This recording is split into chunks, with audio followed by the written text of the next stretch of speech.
মার্কিন মসনদে বসার পর থেকেই একের পর এক নির্বাহী আদেশে সই করছেন নতুন প্রেসিডেন্ট ডোনাল্ড ট্রাম্প। শুরুতেই বাতিল করেছেন বাইডেন আমলের ৭৮টি নির্বাহী আদেশ। এর মধ্যে বিশ্ব স্বাস্থ্য সংস্থা থেকে বের হয়ে যাওয়ার বিষয়টিও রয়েছে। করোনা মহামারী সহ অন্যান্য স্বাস্থ্য সংকটের সময় WHO ভুলভাবে পরিচালিত হয়েছে বলে অভিযোগ করেছেন ট্রাম্প। বলেন সংস্থাটি সদস্য রাষ্ট্রগুলোর রাজনৈতিক হস্তক্ষেপ এড়িয়ে স্বাধীনভাবে কাজ করতে ব্যর্থ হয়েছে।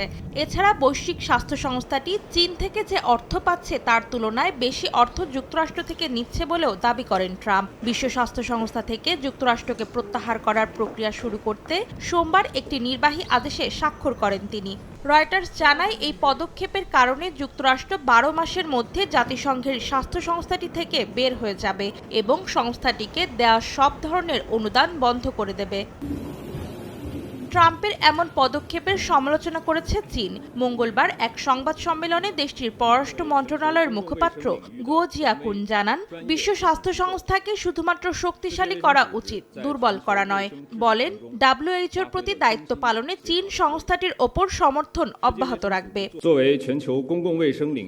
বিশ্বব্যাপী জনস্বাস্থ্যের ক্ষেত্রে একটি পেশাদার আন্তর্জাতিক সংস্থা হিসেবে বিশ্ব স্বাস্থ্য সংস্থা গুরুত্বপূর্ণ ভূমিকা পালন করে। চীন বরাবরের মতো বিশ্ব স্বাস্থ্য সংস্থাকে তার দায়িত্ব পালনে আন্তর্জাতিক জনস্বাস্থ্য সহযোগিতাকে আরো গভীর করতে বিশ্বব্যাপী স্বাস্থ্য শাসনকে শক্তিশালী করতে সহায়তা করবে।